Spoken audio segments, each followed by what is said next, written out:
Velocify, Conversica, Prose, and Scribe. I'm David Myron, Editorial Director of CRM Magazine, and I'll be the moderator for today's broadcast. Our presentation today is titled Close More Deals on Salesforce.com. Now to introduce our speakers for today's event. Martin Lind is the Director of Business Development at Velocify. William Webb Purkis is the Vice President of Product Management at Conversica. Sean Cassidy is the Director of Content Strategy at Prose.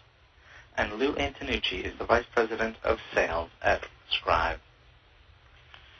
To review the speakers' bios, please click on the speaker icon at the bottom of the console. So now, without further ado, let me pass the event over to Martin Lind, Director of Business Development at Velocify. Welcome to the broadcast, Martin. Thank you so much, David. I really appreciate it. And thank you all for attending. Velocify is very excited to be participating in this panel. You know, the panel is really here to talk about converting more leads, and ultimately that's about revenue. So let's talk a second about revenue. You know, a way to think about it is, when you convert more leads into revenue, what are you going to do with that revenue? Let's personalize it a bit.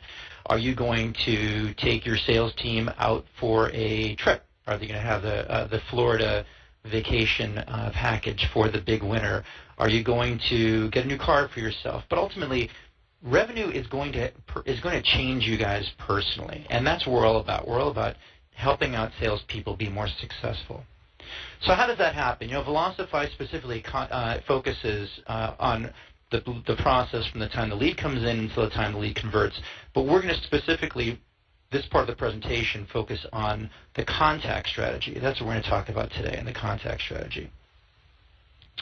So what part of the contact strategy is important? What's important to consider when you're trying to get a hold of a lead? And, you know, we're focused on companies that have non-transactional. They're not just order takers. They actually have to have conversations with their sales leads. So what's important? Well, the first thing we're going to talk about is speed to contact and why that's important. So if you went to a mall and you saw a sign and they had on their sign in the store that said, "We'll be back in 2 days," you probably would not stick around. You probably would never actually come back to that business. What you'd probably do is consider their alternative, their competitor, or whoever else that's the closest by that has something close to what you want. So we did a secret shopper of Fortune 100 companies, and it turns out a surprising number of them never got a hold of us. They never called their leads, and the average was about 2 days of these Fortune 100 companies to call us back when we fill out a lead form. So we're going to do a little start-stop analysis here. So stop. Leave your customers waiting. They want response if they fill out a form. And start calling immediately. And let's talk a second about what we mean by immediately. So Velocify we're a software company. And because we're a software company, because we're a software company that's a software as a service, we have all of our clients' data centrally hosted. And it allows us to anonymize the data, no personally identifiable information. We anonymize the data, and we do studies on it. And a lot of the slides you'll be seeing coming up, you'll see is based on the research that our two analysts in-house do on best practices. So we looked at the data and said, of the leads that convert, what is the likelihood of converting them if you call them at certain times? So you're actually, if you look at that zero line, that's the average lead. What our clients' average leads is to say, we don't have data for people that aren't our clients, obviously. But if we found that our clients contact someone within that first minute, or make that first call, I should say, within the first minute, they're almost 400% more likely to convert the lead than if they call them at any other time. And that pretty dramatically levels out as you wait longer to call your leads. So you're almost 5 times more likely to convert someone into a deal if you contact them in that first minute. So think about that. That is immediate response. Beat your competitors to it, and gives the customer a sense of what's important, which is them. Next, let's talk about persistence. You know, obviously, calling 100 times is probably too many. Calling once is probably too little. So what's the right amount? So don't give up too soon. But the flip side is don't give up. Don't be overly annoying. We like to say persist, right? But don't harass. So our research, when we looked at it, shows that you can obviously call someone once or never, or you can call someone 100 times and be put on a do not call list. So what we like to say is get the number right. And when we looked at all the leads that converted, 93% converted after the sixth call. I should say they were contacted by the sixth call. So you could keep calling, and you see it levels off, and 94% of those leads that converted were contacted by the seventh call, and 96% by the eighth call. You can keep going and get that extra percentage, but you see it levels off, and your return on investment of doing an extra call is really not all that valuable.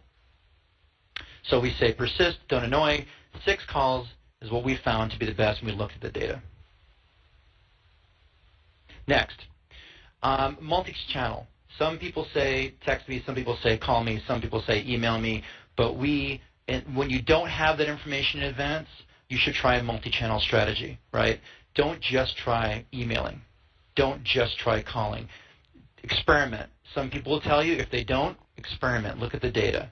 So what we did is we put together all the research we had on calls and emails, and we put together a strategy, which we can, and all this stuff I should say is downloadable from our website. If you go to Velocify.com, you can download all these white papers. But you'll say on the first day, make 3 calls and 1 email. And you can see that it continues on. This is the contact strategy. This is not the closing strategy. This is the contact strategy that generates the most likelihood of closing. So 6 calls, 5 emails, doing them both together will increase your conversion rate by 8 times on the average. This is when our clients did this, right? So we don't have data of what our non-clients did, but our clients are pretty broad. We have 1,500 clients, so we have a pretty good data set to look at. The last thing I want to talk about here on the screen is texting. Texting is a critical communications component. We found when our clients texted people before speaking to them, even when the people opted in, when the clients contacted them texted them before actually speaking to the lead, their actual conversion went, when they did it after speaking to the lead, the conversion went up, almost doubled. When they spoke to them, when they texted them before speaking to the lead, however, surprisingly, conversion went down.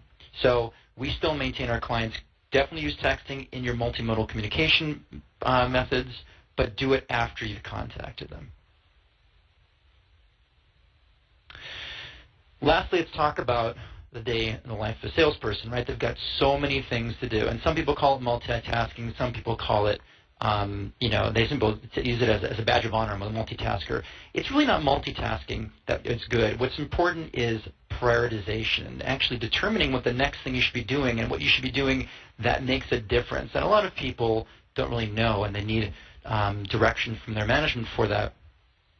So what we do is we believe in prioritizing, right? Because in the average day, the salesperson's got to make calls, they leave voicemails, they send emails, they occasionally send texts.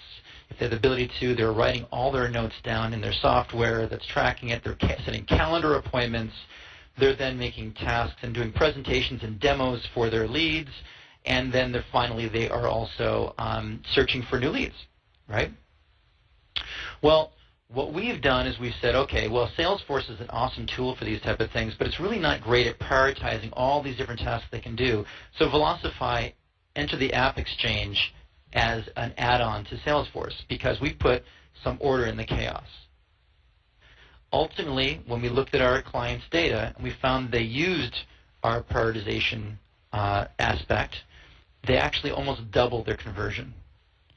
So when the sales reps and our client sales reps don't use our prioritization function versus our clients that do use a prioritization function, they double the ones that do use prioritization double their conversion rates. So we say prioritize. Definitely prioritize if you can. So with that, turning back over to you, David.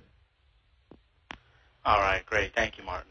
Now let's pass the event over to our next presenter, Will Webb Purkis, who is the Vice President of Product Management at Conversica. Welcome to the webinar, Will. Thank you, David, and thank you, Martin, for the Velocify overview. As David mentioned, my name is Will Webb Purkis. I'm responsible for product at Conversica, and I'm just going to spend a few minutes discussing Conversica and how we can help you not leave any leads behind, and then hopefully in the process, help you actually close more deals. So several years ago, our founders were looking for opportunities to improve and streamline companies' sales cycles. And they noticed something interesting, that there were plenty of good tools and solutions that automate the early part of the sales cycle, marketing automation tools. And there were plenty of great tools like Salesforce that help on the sales side, but that no one was really addressing the manual piece in the middle, the manually intensive part where you're trying to separate the good leads from the dead ones, the part where you're kind of emailing back and forth just to figure out whether the person that you registered at your booth at the trade show registered because they were interested in your product or because they wanted the tchotchke that you had. And it's critical work, but not very strategic and not really a great use of your sales rep's time.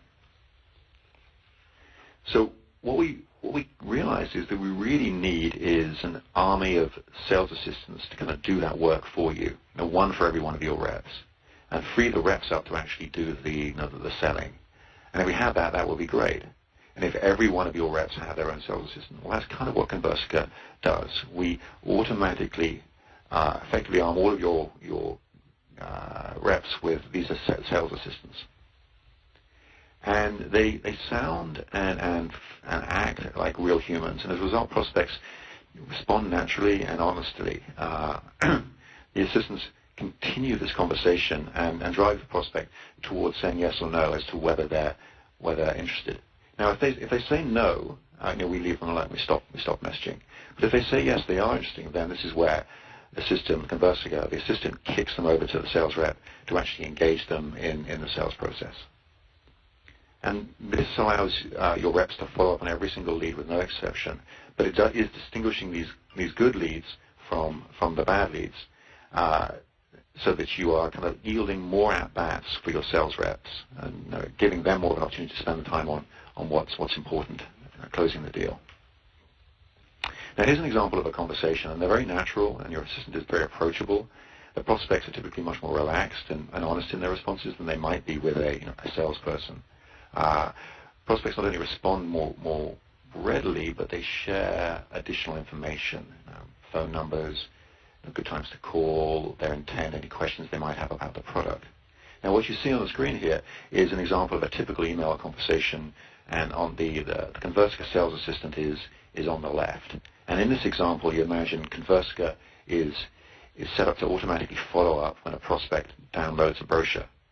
We send out an email, and if they respond positively, we'll follow up to confirm the telephone number. This is when we'll typically see, we'll get better contact information in this case. They gave a different telephone number. Now, on the flip side, if the prospect does not respond immediately, then we continue to email them. Or if they say they're not interested, they were just doing research, for example, then we'll stop. Again, this is all being done automatically. Now, prospects are kind of often impressed by the persistence of the assistant and actually thank them for it, again, enhancing some of the positive feelings and improving some of the relations with the SDR before they've even actually spoken. And again, these examples you see here are from actual conversations. And of course, what we like to say is that your Conversica assistant never gets sick, never takes a break, and so we'll kind of have as many conversations as it takes to drive that prospect to either yes, I'm interested, or no, I'm not statement. We're highly and tightly integrated with Salesforce. This is a screenshot of our dashboard. Gives you an overview of the performance of your Conversica assistant. You can track the number of prospects that the assistant is working, look at overall engagement rates, plus there are lots of tools and reports you can use to manage the system.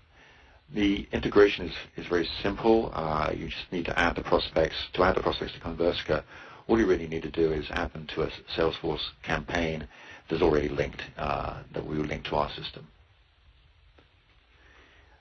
Within Salesforce, we work with both leads and contacts. So depending on how you're set up, that we can handle both situations. And we incorporate the emails that we send out to the prospect and the responses that we receive. We also sync the prospect status into Salesforce so that you can run any reports you want on that, or trigger workflows when a prospect responds positively. I'm going to skip over this slide pretty quickly here, but suffice to say we have a lot of customers that are already benefiting from Conversica. And you can onboard quickly. Many customers are up in a matter of days, and it doesn't really disrupt any of your current processes because the team is already manually handling this today. And this is possible because we have many years of AI expertise and millions of responses that we've analyzed, so that on the back end we've done this work. That means a lot of simplicity on the front end for you. You just need to make your selections, upload your leads again through the Salesforce integration, and you're good to go. Well, that's that is mine. Thank you for listening to this part of the round table. Again, as David said, if you have any questions, please use the facility for that. And if you do want to learn any more about Conversica, we do hold a live demo every 2 weeks, with the next one actually coming up on July 29th. Thank you, and back to you, David. All right, thank you, Will. Now let's pass the event over to our next presenter, Sean Cassidy, who is the Director of Content Strategy at Pros. Welcome, Sean. Hello, everyone. The first slide, just a brief background on Pros. It was founded 30 years ago after airline deregulation by some airline execs to figure out how to maximize revenue in that kind of Wild West environment when prices weren't fixed anymore. We were very successful at that, eventually moved into price optimization, and more recently with the acquisition of Chameleon CPQ and Signal Demand into CPQ and supply-aware pricing. We have over 40-plus industries we serve, 800-plus implementations across 55 countries, just a few more stats there. But I'd like to move on to the next slide. And as we just heard from Velocify and Conversica, we're really talking about the valuable insights to identify the right leads to pursue and the right methods to contact them. And once you actually achieve contact and you identify an opportunity, you have to move to the quoting process, and that's where we step in. So I'd like to show you a theoretical example of a real CPQ type of environment in deal acceleration. Imagine being in a high-tech distribution company that sells a wide variety of electronics. The company has a very complex catalog, dozens of configurations. Used to quote via spreadsheet, but eventually discovered that their inside sales teams were taking days to process quotes due to catalog complexity and unfamiliarity of the product options. And the first quotes are often incomplete or not exactly what the customer wanted. Now, add to that the fact that in any sales organization there's always a lot of churn, and it's really almost impossible to keep your entire sales organization up to speed if you have a complex product bundle that you're offering or just a huge catalog. So with that, slow quote turnaround time and errors were allowing competitors to chip away at their existing business and hamper efforts at winning new business. So how do you solve a problem like this? Well, you reduce complexity for the sales team on Salesforce, and doing that using Smart CPQ. You can use Smart CPQ to, first of all, tame the product portfolio for sales reps and use automation to close more rapidly. This pretty much just allows reps to sell smarter and faster, and allows both the more experienced reps as well as the junior reps that you're onboarding to really get a much quicker handle when they're talking to customers about what they need and what the right price is. So what is Smart CPQ exactly? I think most people on this call probably know what CPQ is in general.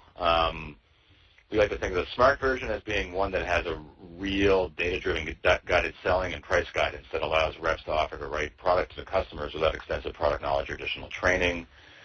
This has kind of elevated CPQ away from being just a pure efficiency tool, which is delivering more quotes, more volume, with data science, which is something we provide, and our flavor of CPQ becomes a true Smart app.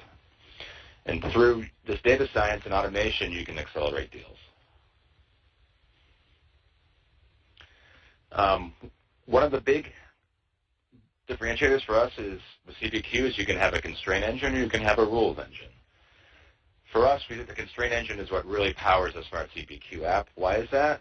Well, if you think about rules, you essentially have to create a rule for every scenario. A common example you'll see out there is if you're selling pens. For a blue pen that needs a blue cap, you would write a rule that said if blue pen, then blue cap. But now imagine if you have 50 different colors. You'll need a rule for each single one of those. In the constraint model, you simply create a constraint that says cap color equals pen color. One constraint for all permutations. If you have a fairly complex configuration environment, using rules will result in lots of extra code, which is just going to gunk up load times for your reps, giving them the spinning circle of death more often than they want to see, or in some cases, the more rules you add, the more chance you have for an error or a contradiction in rules that's just going to make the whole system crash. In fact, for really complex catalogs, you may want this run into a wall trying to create the right rules for everything you have. So with constraint-based CPQ, you get the most accurate and up-to-date product recommendations to sales teams. You don't have to do really any manual updates, which, rules are fine if it's a low-volume, low-complexity sales environment, but if you're dealing, as I said, with large catalogs, you're dealing with a lot of concurrent users too, constraint makes a big difference. And also with constraint, you can also maintain previously selected answers. You can reapply only a subset of constraints. You can reduce value domains, or it can be the solution based on predefined constraints. Sounds like a lot of information, but really what it adds up to is a much cleaner environment where you can actually develop or configure complex products without having to do a lot of custom coding. So just a quick spin through our native Salesforce experience from a Smart CPQ perspective. I mean, basically, if you're a rep, you're in Salesforce, you go into the tab to start your quote. That would kick off the CPQ component. And then you tame the portfolio. You ask the customer a series of questions that help determine the right product configuration, and the constraint engine really kicks into gear and gives you all the different options. Now, the guided questions are really good for giving a rep a handle on what the rep wants, but it's also going to give you great upsell, cross-sell recommendations as well. With that, you proceed to configure the solution, the models, components, services, whatever kind of bundle you have. And now that you actually have a configured product, here comes the real sweet spot. It's time for some data science to maximize deal value. At time of quote, allow your reps to get real-time optimized pricing and discount recommendations with targets and floors delivered right into CPQ. This pricing is based on data science, including micro-segmentation. So you look at the screen on the right, basically what's popping up at the quote is you're giving your rep real-time data-driven pricing recommendations for this particular product for this customer at this time. And establishing ceilings and floors, and what this is really going to allow you to do, if you choose, is allow your reps to avoid special price discounts, pricing exceptions, as well as discounts, as well as going to deal desk. No rep wants to go to deal desk. So this is not only maximizing the value of the deal from a pricing perspective, keeping the customer happy, keeping you happy, it's also allowing your reps to spend more time selling and less time negotiating on price internally. And then once that's done and pricing is established and accepted, then you can go and create a nice professional-looking quote in the system, use DocuSign to go get it signed, and then you're on your way with your new business. So what are some of the results of moving Smart CPQ? What are the results of using CPQ as price optimization? Well, this is what we've seen. 2% increase in margins, or 200 basis points. Doubling of channel revenue. Reduction in special pricing requests, sometimes dramatically interest to the deal desk, and that's really going to, A, keep your reps happy, and B, just accelerate the amount of revenue you're producing. Much faster time to market with new products and promotions. I'll go over that briefly in a minute.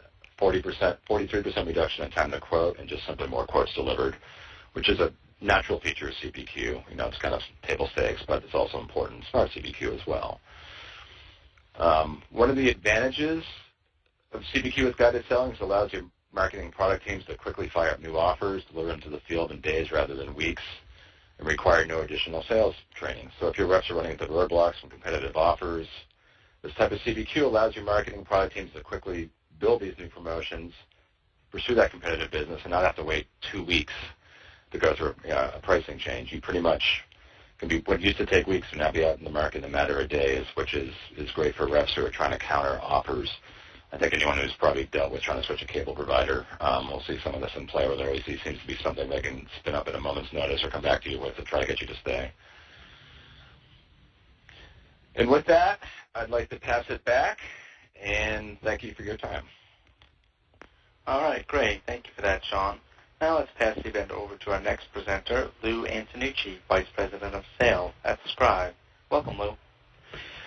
Yes, thank you, David, and welcome to everybody in our session, and thank you to Martin, Will, and Sean for some great information around dealing with leads, contacts, prospects, and the sales cycle.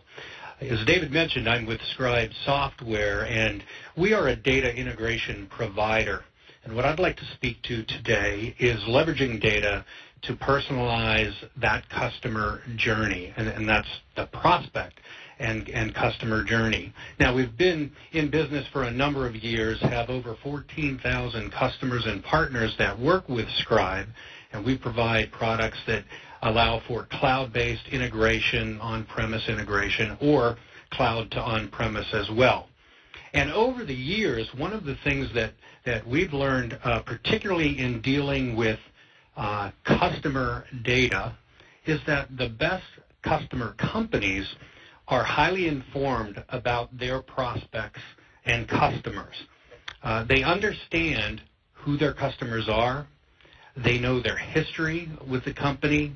They understand their purchasing preferences.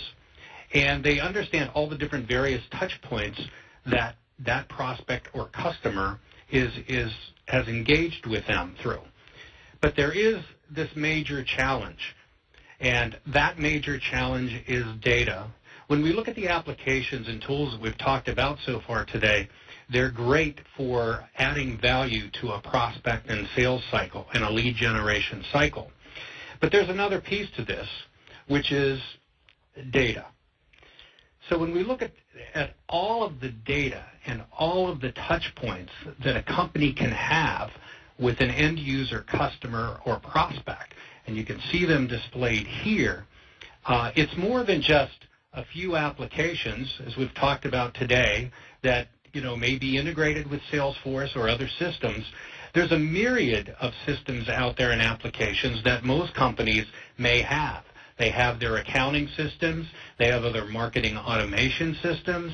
And then, of course, there's data that's provided through any number of sources, such as personal data that you can glean from Facebook or from Twitter, LinkedIn.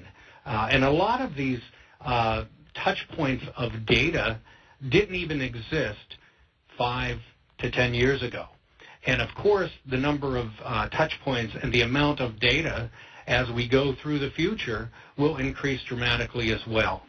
So how can you take advantage of all of this data that's presented to you in a sales organization so that you can best target and direct your programs to the end user customer or the prospects that you really want to address?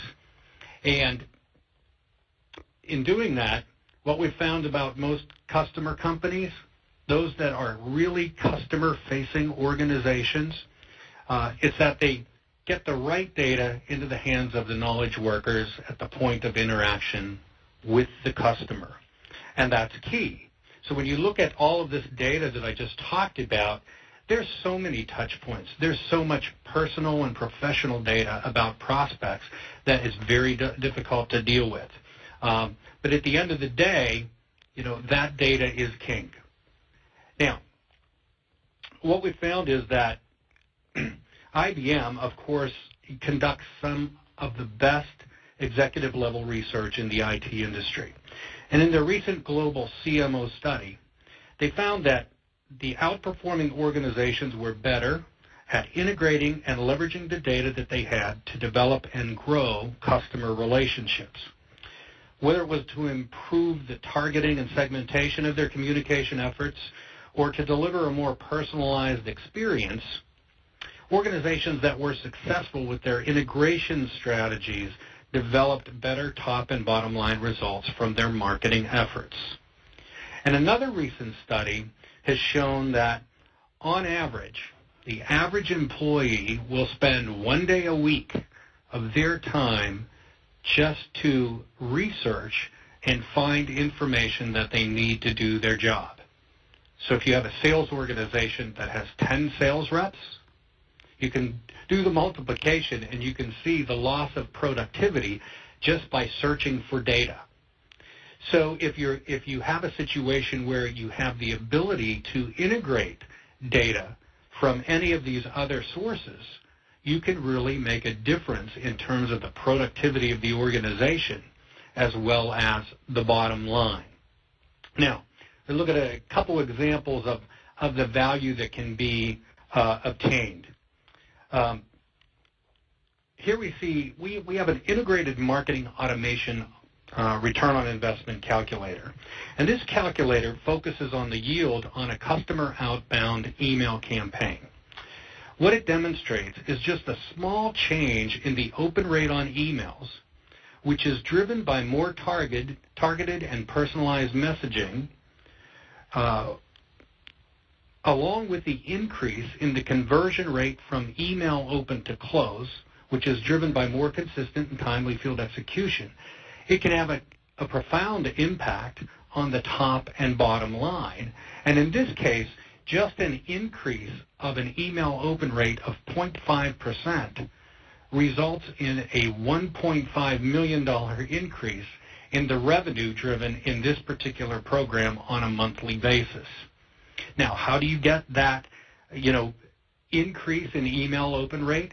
Well, obviously, if you have the ability to better target and better segment those prospects that you're addressing, the opportunity for them to open an email more often for you is presented.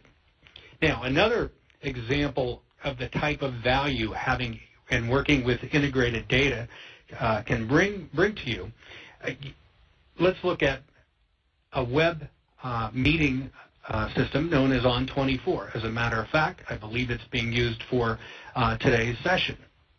Now, because On24, through integration, is able to provide their end user customers the ability to be integrated to 10 different CRM systems and a number of different marketing automation systems, that allows their end user customers to be up and running with a fully integrated web meeting system that will allow leads and contacts that attend their meetings to immediately be integrated into their CRM systems and so forth.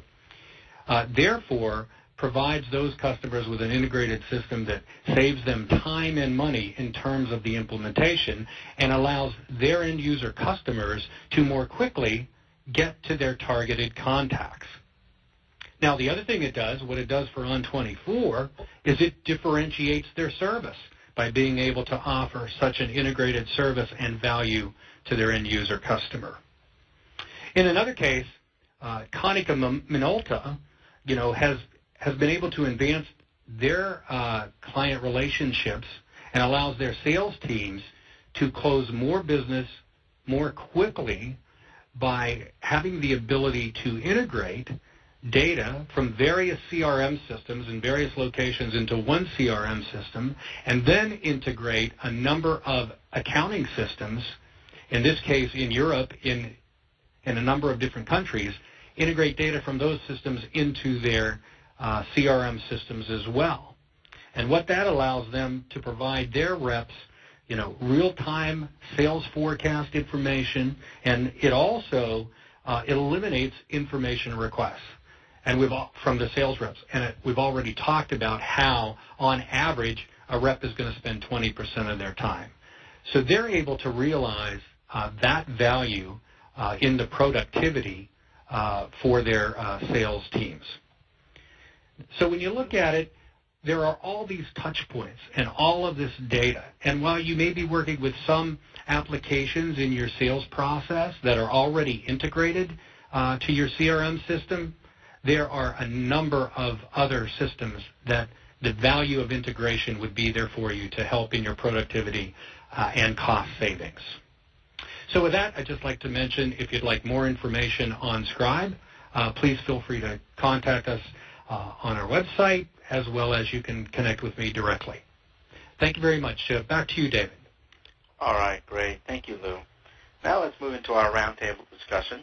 And before we do that, I would just like to remind our listening audience that if you have a question, just type it into the question box provided and click on the submit button. as I stated earlier, all questions will be answered if we haven't been able to get to your question during the presentation, all questions will be answered via email within a few days. Okay, so with that, let me now bring Lou Antonucci at Scribe into the discussion with my first question. Lou, how does one decide what data should be integrated where?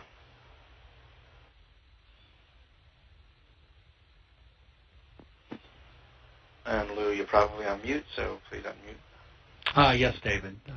Sorry about that. We get that question quite often.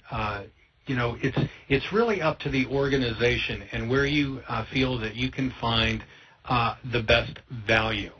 And some sales organizations feel, especially if they do a lot of lead generation, they may feel that integrating their marketing automation data directly into their CRM system is where they'd like to start. Other organizations find that they struggle with, for example, their accounting systems aren't integrated to their CRM systems, and therefore when their reps are closing business, they don't know immediately about deals that are closed, and it makes it tough to do actual forecasting for the business. So it really comes down to where's the pain point, and look at that pain point and understand. You start with something simple. You don't try to do all the different areas. Integration is like CRM implementations, where a lot of people look at CRM and their eyes get big and they want to do everything at once. Start with something simple, a simple pain point, and then go from there. All right. Another question for you, Lou. How does someone evaluate what integration platform to use? Well, a lot of times that depends on initially how is the business focused? Is the business planning to pretty much be in the cloud? And if the applications that they're using are all cloud-based, then obviously you'd want to look towards those platforms like Scribe that provide an online cloud platform for integration. So you first of all need to consider, are you working on premise or are you working in the cloud? If you have applications that you want integrated both on-premise and in the cloud, then certainly those providers that provide that capability are the types that should be looked at as well. All right, great. Thanks for that. And let's bring Martin from Velocify into the discussion. Martin, can you give an example of prioritization in action? That's a great question. I didn't want to spend a lot of time using examples at the time. Prioritization, the way to think about it is telling your salespeople what you think as the VP of Sales, Director of Sales, is the most important thing they should be doing next. The way we do it, and we're not the only ones that do it, you can probably configure your software to do it, but the way we do it is we allow the client to say, all right, if I'm selling software and I'm trying to make my number this month, I want my sales guys' leads, or I should say a sales queue, to be prioritized as people who have a contract outstanding, or leads, or potential clients that have a contract outstanding for signature that's over $10,000. Those should be the people that are followed up first by my salespeople.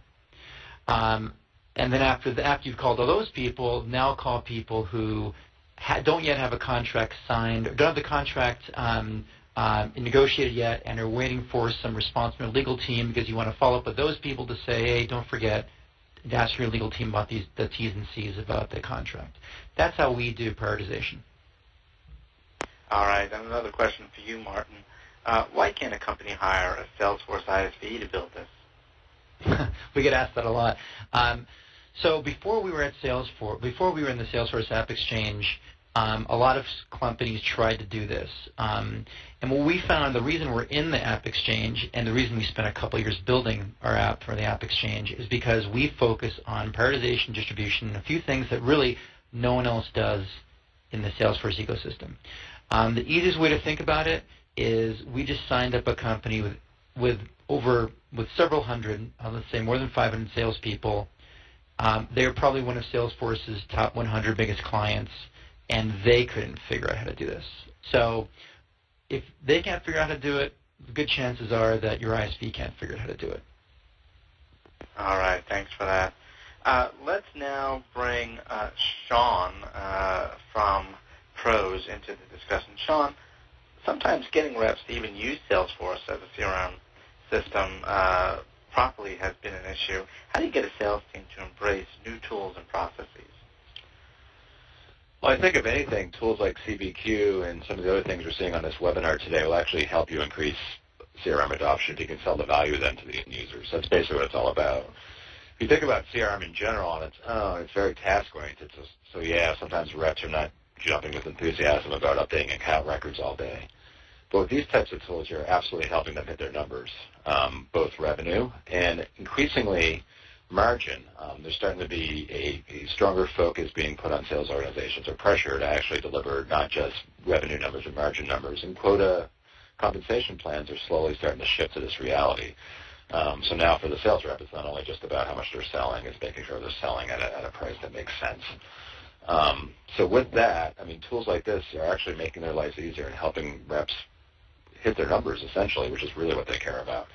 And I'd say within some more maverick sales cultures, there may be issues around loss of control, where they feel like they've always had the ability to kind of discount at will or use gut feeling or intuition. But at the end of the day, if money talks, and allowing reps to spend more time selling shouldn't ever be a bad thing for them. All right, another question for you, Sean. Does a product like CPQ require specific expertise on the back end to manage? Can a Salesforce admin run it? Yeah, the answer to that is, well, admin certainly, I think, can help run the Salesforce platform environment and all the interfaces on it with different products.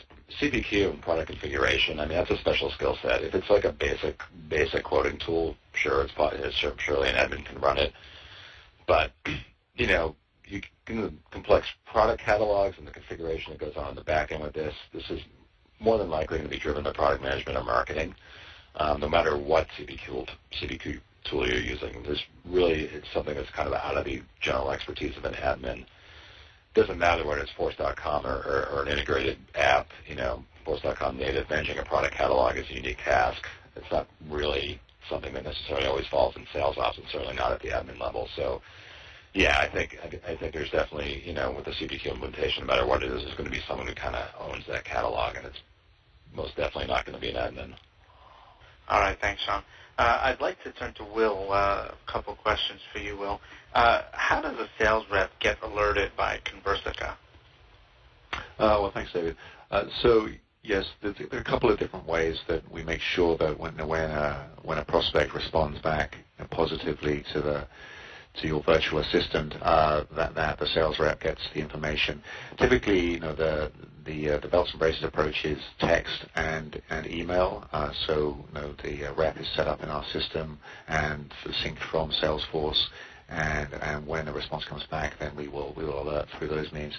We also do integrate with Salesforce through an activity, and that can also as a sort of a chatter. If you use chatter, then that can also be set up to trigger an alert when that happens. All right. Another question for you, Will. Is Conversica integrated with other systems? Yes. In fact, the Conversica can actually operate as a standalone system. We have our own API. So if you don't want to go through the integration with Salesforce, that is an approach that we can take. We're also nicely integrated with some marketing automation systems like Marketo and Pardot. So and we have a number of customers that are doing kind of both of those. They choose whether to go through the marketing automation systems that they have or to integrate directly through Salesforce. All right, great. Thank you for that. All right, so it looks like those are all the questions that we have for our presenters today. We get to end a little bit early today. So I'd like to thank our speakers today, Martin Lin, Director of Business Development at Philosophy, as well as Will Webb-Perkis, Vice President of Product Management at Conversica, Sean Cassidy, Director of Content Strategy at Pros, and Lou Antonucci, Vice President of Sales at Scribe.